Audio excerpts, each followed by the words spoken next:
because we are still subject to this really intensive price pressure, it leads us to sometimes making decisions that are maybe a little bit more marginal. Whereas in these established industries, there is no question. It is done this way, period, end of story.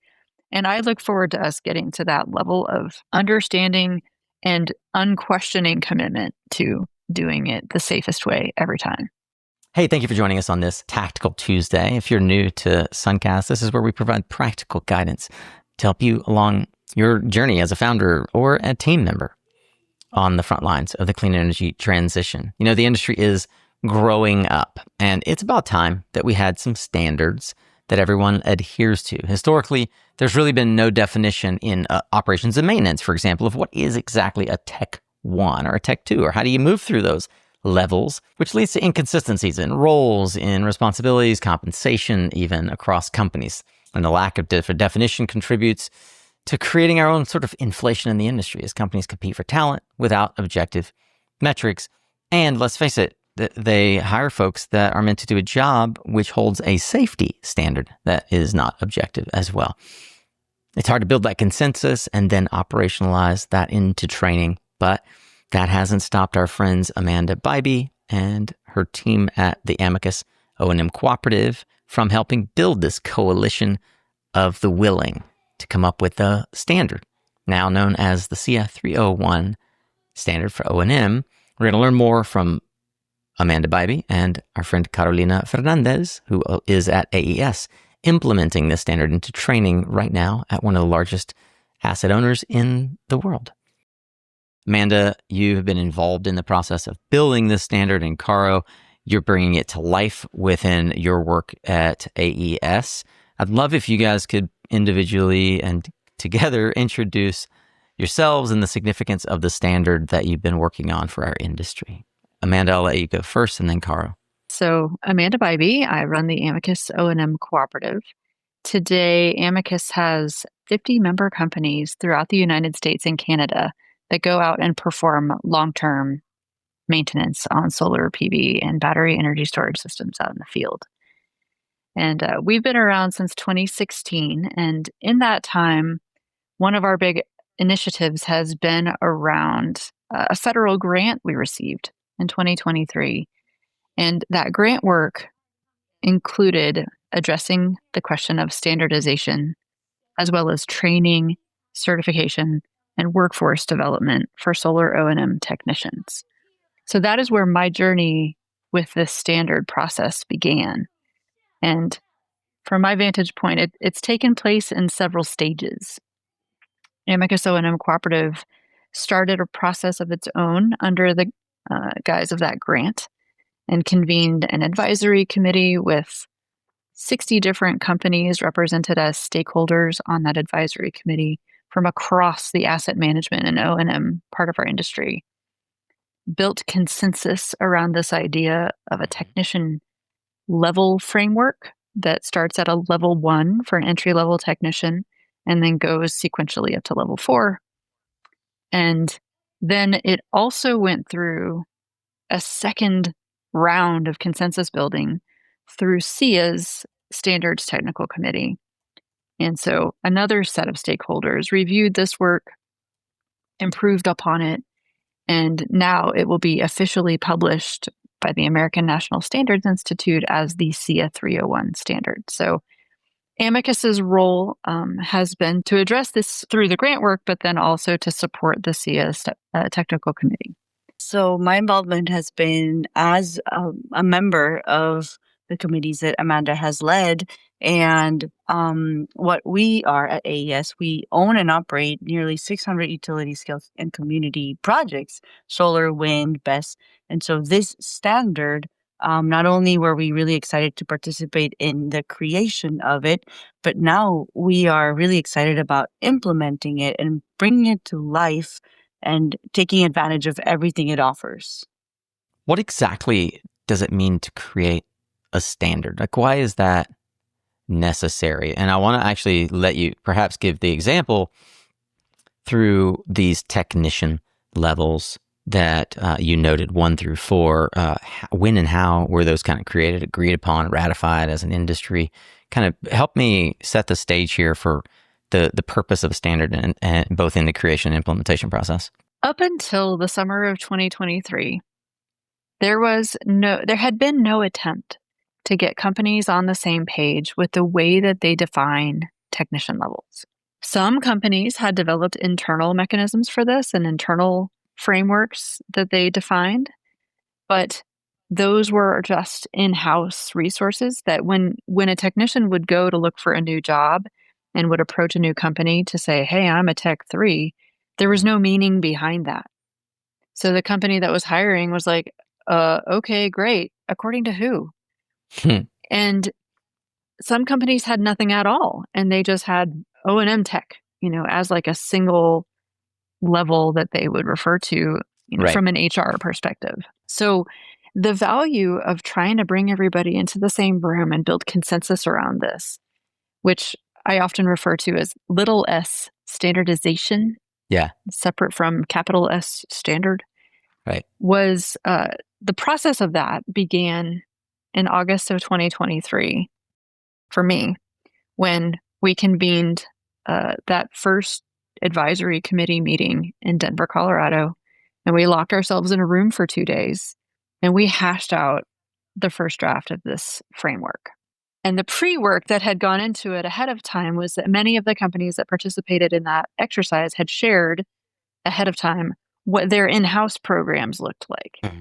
And so I went through and tried to shape them all roughly into columns to say, here's where we align and here's where we differ. Yeah. And it was actually a really pleasing exercise to discover how much organic alignment there was before we ever got into that room. Mm-hmm. And it allowed us to plow through a pretty detailed slog of all the lines that we list out in that framework. But I would say that big picture, Nico, the value of this is getting alignment in the industry, which for the first time ever, we have a framework to point to that creates a more objective measurement of technicians' skill sets so that it does have meaning now. If a technician goes to apply for a job and says, I am a Tech 2, if their companies have subscribed to this standard, then that will have meaning.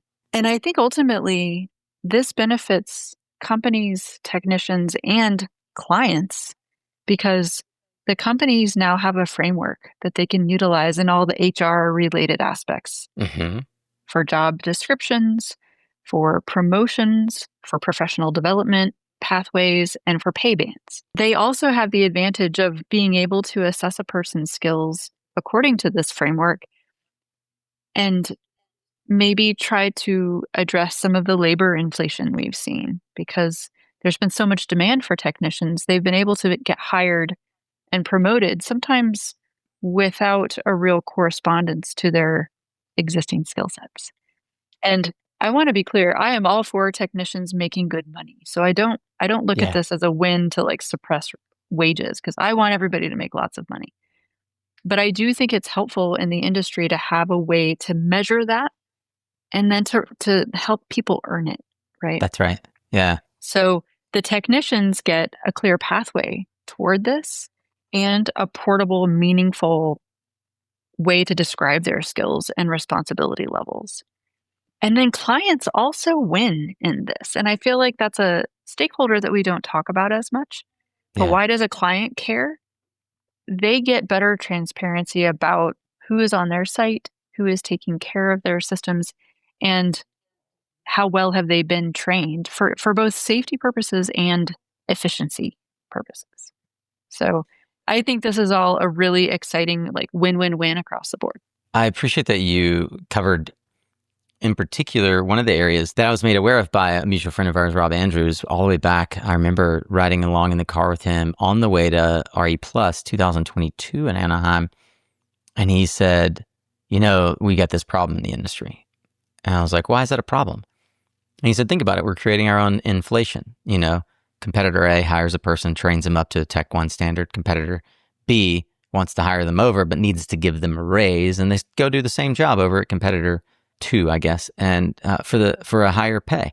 So without this standard, without that pay band that HR can sort of point to and say, this is the standard. If you're doing these roles, you're in this pay band, this job.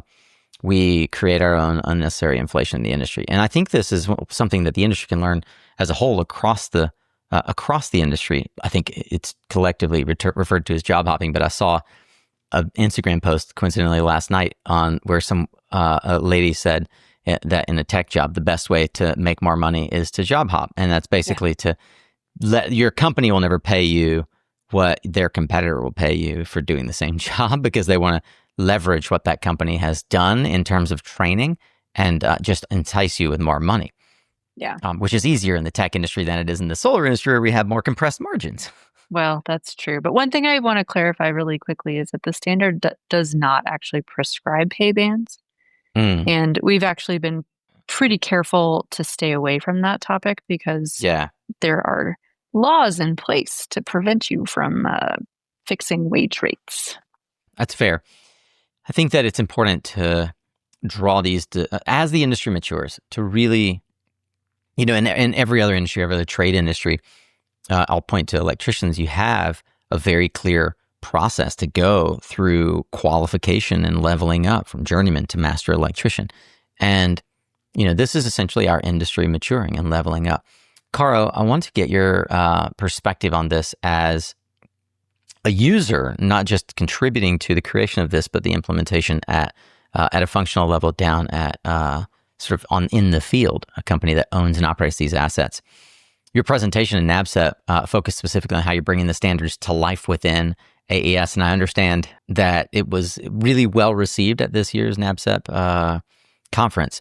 What has been your strategy for implementing and adopting this standard within AES? Kind of talk us through that process as a person who's tasked with this implementation internally.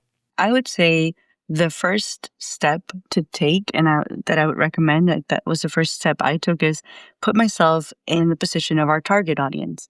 And we've mentioned several target audiences here. There's not just one, there's many stakeholders. There's the company's HR who hire people. There is the client who is being served by the systems. But really, to me, or for me, the target audience is the technicians themselves.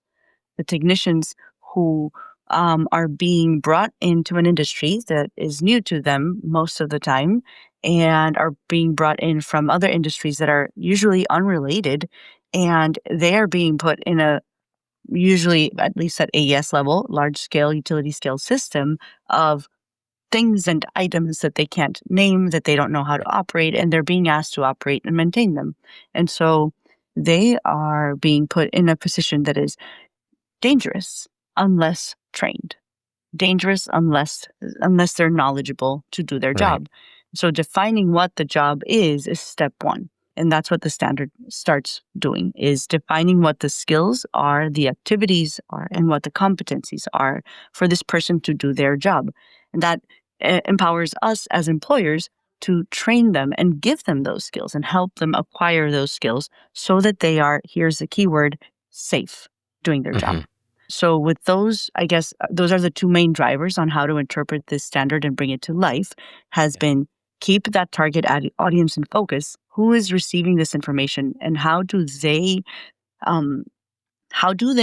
read this? How do they interpret this? Will they read 30 pages of text? They're busy. They're hands-on people. Probably not.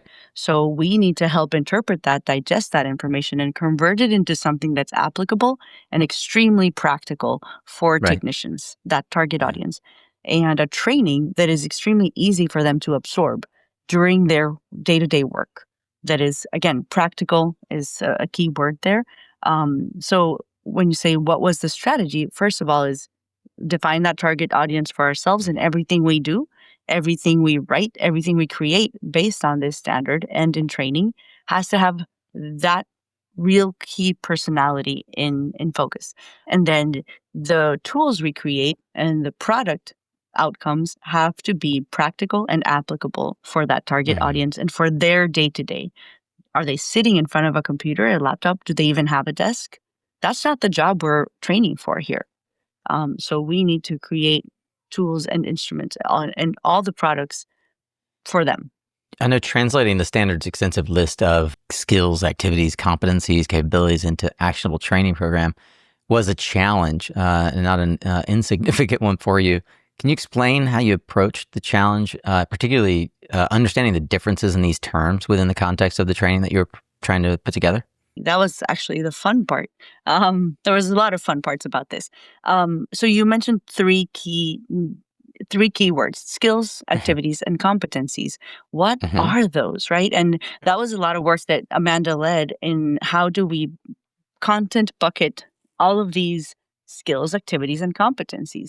And really, that is important for us as readers of the standard. But when we're going to create training for that, I've I found that as a trainer, it was easier to kind of matrix separate those three terms of skills, activities, and competencies into something else that is more digestible in terms of how we train. We train in theory content.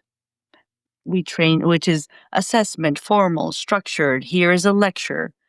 Then here's the quiz. We train in practical ways as well. Practical is more hands-on training, still formal, still structured.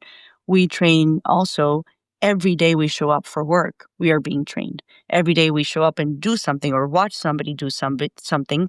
That is on-the-job training. A term we in the training industry know very well, OJT, Right. on-the-job training. Happens very organically. It's not as structured. And so what I did was take all these long lists of skills, activities, and competencies and matrix them into, is it theory training? Is it practical training? Is it on-the-job training? What is required? What is the style of training required to help somebody walk away with that skill or walk away having done that activity enough times that we can call them competent at that activity and skilled. And so it was a lot of taking these lists that we had put together and deconstructing them into applicable training formats.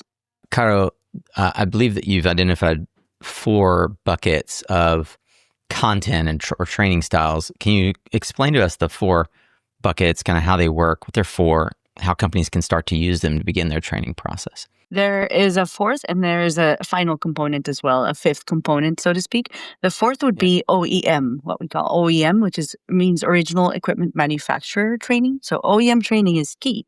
We can't train for everything within our companies. We need that manufacturer training to certify technicians. And many times working on a piece of equipment like a central inverter requires that certification from the manufacturer, not from us internally, to allow the technician to perform work in certain pieces of equipment.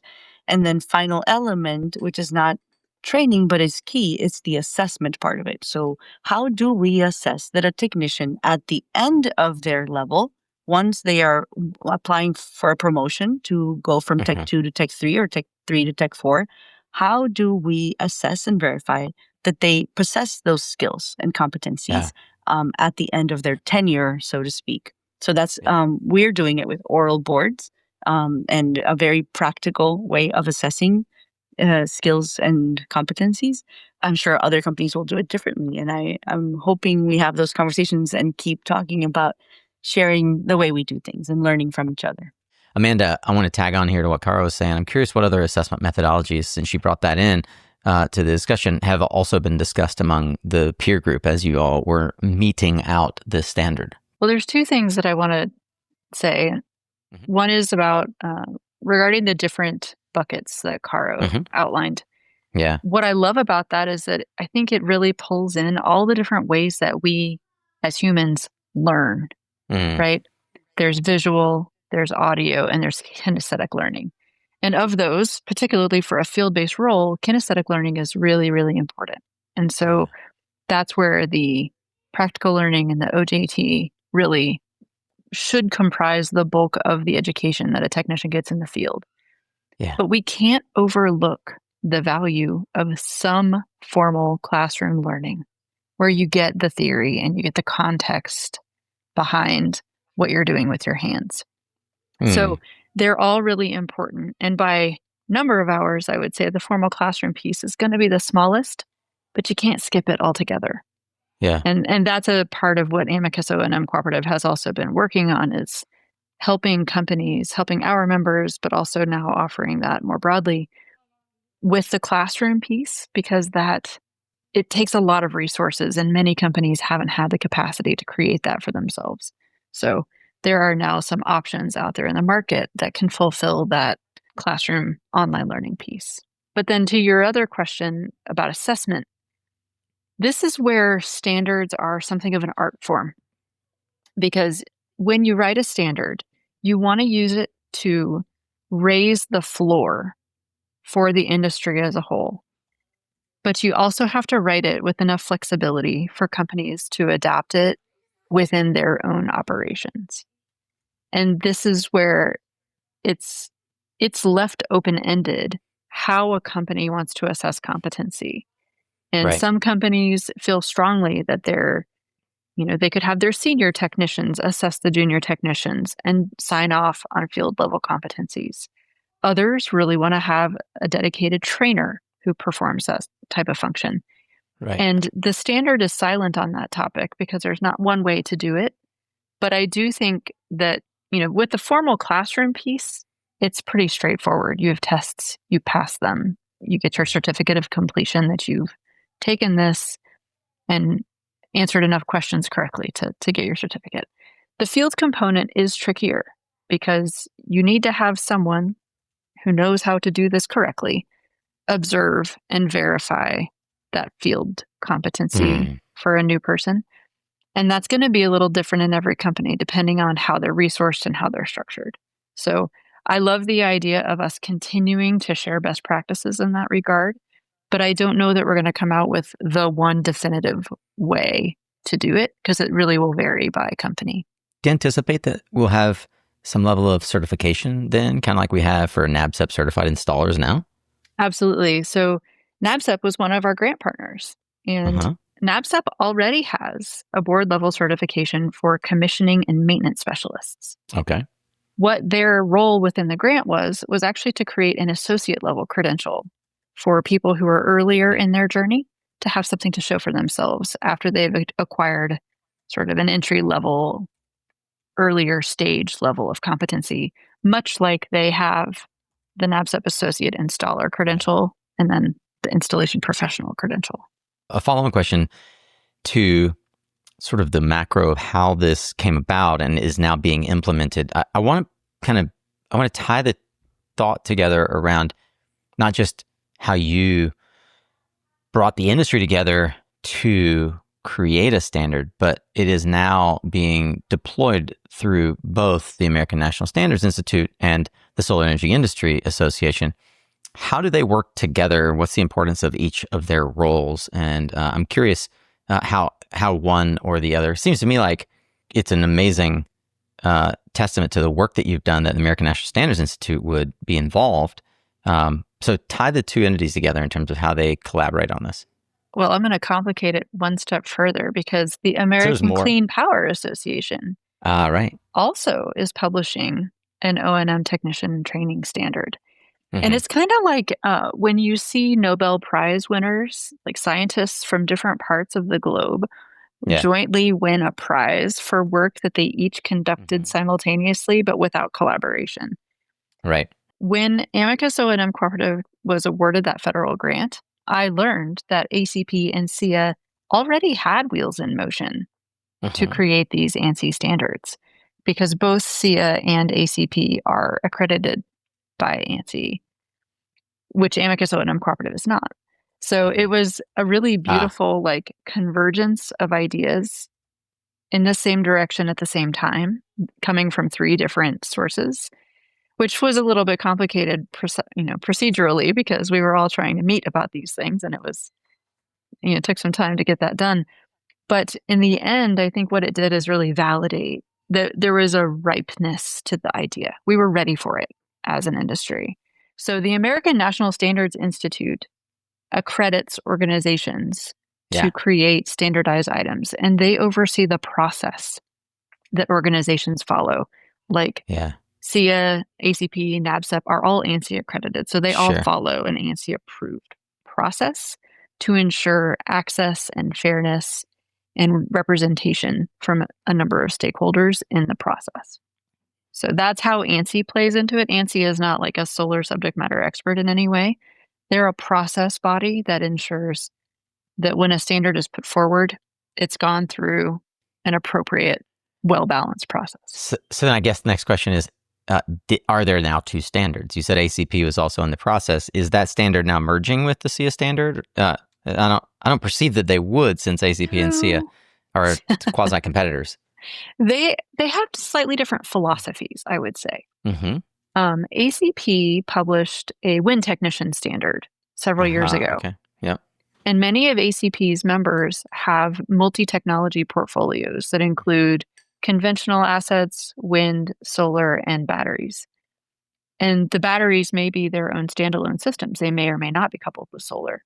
So ACP wants to publish standards for all of the technologies that line up in a way that would enable one of their member companies who's training techs in all of the technologies to do so with consistency and with a really easy mapping of where they overlap. So ACP's standard also focuses solely on entry-level utility scale technicians. Yeah. They did not want to try to define the multiple levels because the feedback from their member companies, particularly from when they did this on the wind side, was that after entry level, companies really start to diverge in how they define the higher levels of technicians. So they didn't want to impose a structure on them that didn't fit. So they just focused on that entry level training program. Whereas SEIA wanted to define the 4-level for structure, and that aligned with the Amicus O&M philosophy, which was really focused on providing technicians with clarity on how to advance in this profession. Yeah. I didn't want to stop at entry level myself because I think there's so much value in helping people see that this can be a great career and it's not just one dead-end O&M job. Like there are lots of ways to grow, to get promoted, to make more money. Like there's so much value in retaining field expertise in the field and not having our best technicians think they have to move into the office to continue advancing. So this is probably a question for both of you because it is a both theoretical and direct application related question. But it seems like there's going to be a need to empirically prove this thing that we know has intuitive benefits.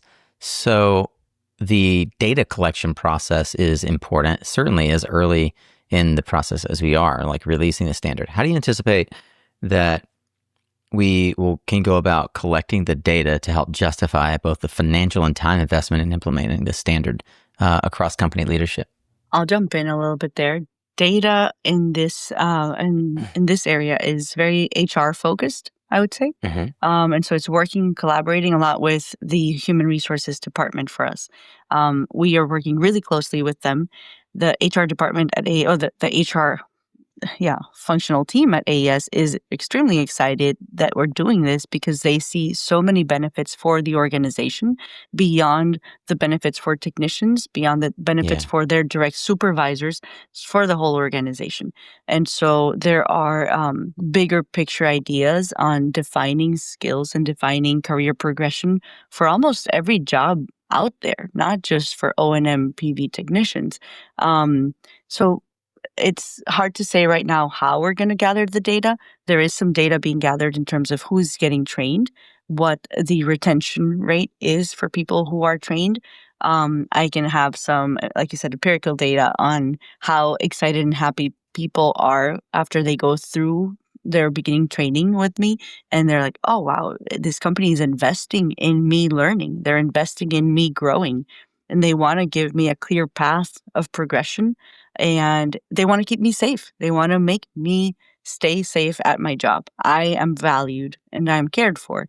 For supervisors, it takes a lot of work out of their hands. And that is time is money in terms of supervisors and leaderships. Yeah. This really incentivizes proactivity from the technicians to take their career progression into their own hands. And so supervisors can kind of release that and focus on the technical work, allowing each technician who is motivated to progress with their own investment of time, whereas AES as a company invests in their development in allowing or putting these tools in front of them. It is, as adults, technicians themselves, having to be proactive about following and pursuing that career, right? And another really big one that saves a lot of time for both supervisors and human resources departments is tracking training in a more formal way with a standard with technician levels allows us all to know where people are without having to ask a million questions of different people, being asked by people who are not necessarily technically savvy and don't really understand what these skills are, these competencies are. It saves everybody so much time in tracking, reporting who is where, incentivizes proactivity. Well, if I may add on to that, in addition to all of those great HR related metrics that I think are really meaningful to our industry, especially as we're trying to grow these teams, I think there's a set of operational data that we can also start to capture to make the correlation between higher levels of training and lower numbers of safety incidents, higher levels of training and higher performing systems. Higher levels of training, fewer return visits, shorter time to resolution on our tickets, fewer Precisely. additional trips to the hardware store because we forgot the part that we were going to need because we weren't as familiar with the repair that we needed to conduct. Yeah. So I would like to encourage companies to start tracking those types of metrics as well. And I think it's a little tricky because there's a lot of variables that may correlate to some of this. It may not be purely based on training, but at the same time, I feel like that's what companies ultimately want to see to justify the investment that they make in training. They want to see higher performance in the field.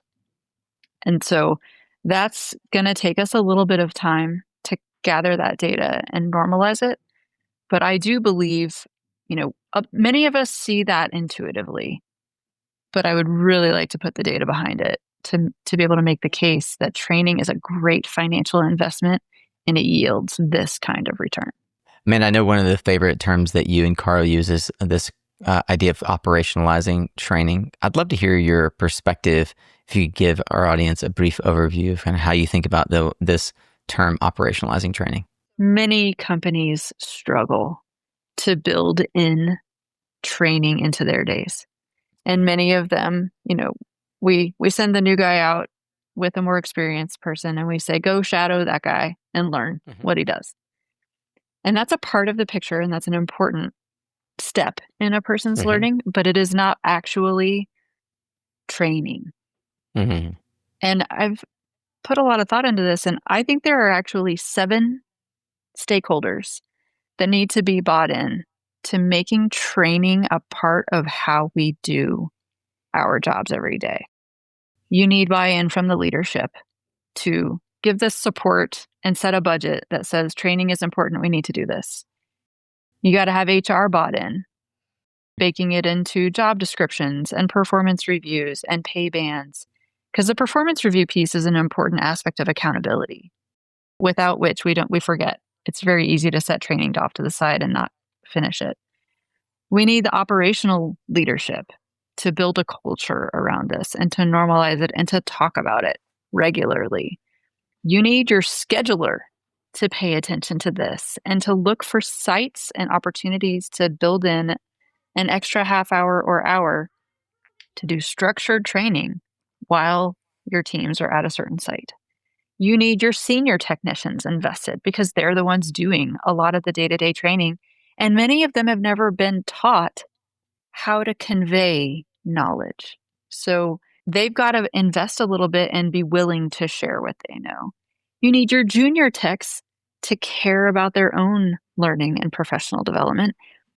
And the 7th, I think, is that you need clients who are invested in this too, who ask about it, who are okay with seeing people stand around for an hour while a training is happening and not get persnickety about, well, what are you doing over there?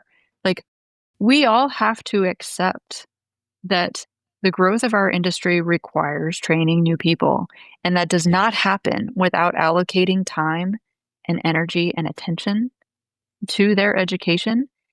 And many other trades have just accepted this, right? Like, it is built into the financial, the schedule, the economic picture of what it is we're trying to accomplish. And solar is getting there. As you said, we're maturing into this.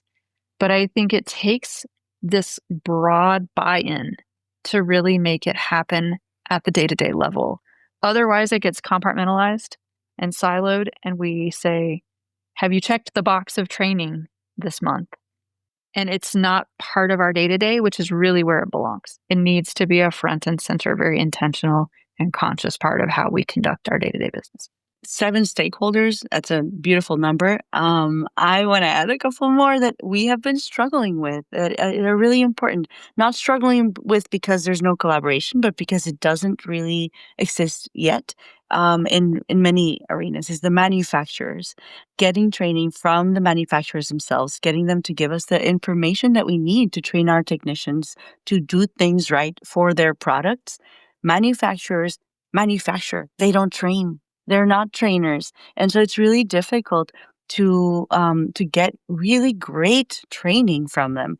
And we see it internally and externally. We see it when we send people to OEM training, but also as we prepare people to go to those sometimes very expensive trainings from manufacturers, we need to prepare the technicians internally too to take advantage of that information. So the manufacturer, I think, is a key stakeholder. And then the safety department, the safety group within a company really, really has to buy into training being part of the job. Safety is considered part of the job. Training sometimes isn't, which to me, they are the same thing. And thankfully at AES, we work really closely with the safety department, and they consider technical training to be part of safety, which is part of the job. High priority at AES. But not all companies do that. And I know some colleagues that struggle with that, with just looking at training as safety. They're not separate things. They're part of safety. Well, the beautiful thing about working for a massive corporation like AES with roots in utility and oil and gas is that safety is of the highest priority. It is a bespoke sort of a finite division. I often talk to folks in the solar industry who think that solar is complex. And I say, look, hiring anyone who was trained in safety in the oil and gas industry would up-level the overall quality of every job you're building right now, because the stringent levels that ConocoPhillips or Chevron or Exxon hold for their safety at their refineries, like no solar project has ever had to think about that level of safety. And exactly to that point, Nico, I think there's a lot for us to learn from the more established trades in this regard, because there is no question about implementing safety practices in settings like that. Whereas I still think we get pressure from clients and from others to do things with one person, for example, that I'm like, no, that is not safe. And because we are still subject to this really intensive price pressure, it leads us to sometimes making decisions that are maybe a little bit more marginal. Whereas in these established industries, there is no question. It is done this way, period, end of story. And I look forward to us getting to that level of understanding and unquestioning commitment to doing it the safest way every time. Where can folks get training on this standard? From the employer perspective, there isn't, one of the biggest difficulties is that there's not much training out there. Most employers have to create their own training themselves, which is it's expensive, it's difficult, it takes a lot of time, and we're not necessarily prepared for that. Thank you, Karo. That is also what we had seen and baked into that grant that I mentioned, Amicus O&M Cooperative received. So we developed a training program and are offering it on the HeatSpring website for anyone in the industry to be able to take. And our training corresponds exactly to the standard. Tech 1 is launched right now, which is for entry-level technicians, and we're working on the material for Tech 2. Fantastic. Well, we will certainly link to that. And I understand that at least the draft, if the final has not been published by ANSI, the draft is already published of the standard on the SEIA website, correct? So we'll link to that draft standard if we don't have the final standard by the time this publishes. And of course, as we've said many times, you can go to suncast.media/HeatSpring and learn all the different ways that you can train yourself and your team to level up in the solar industry. So we'll link directly to that course for those of you who are specifically curious. And thanks to everyone who goes to that link, because you help pay for, knickknacks around the office here, keep the lights on at SunCast. We get a very small referral fee for sending that over to Brian and his team. So thank you for that as well.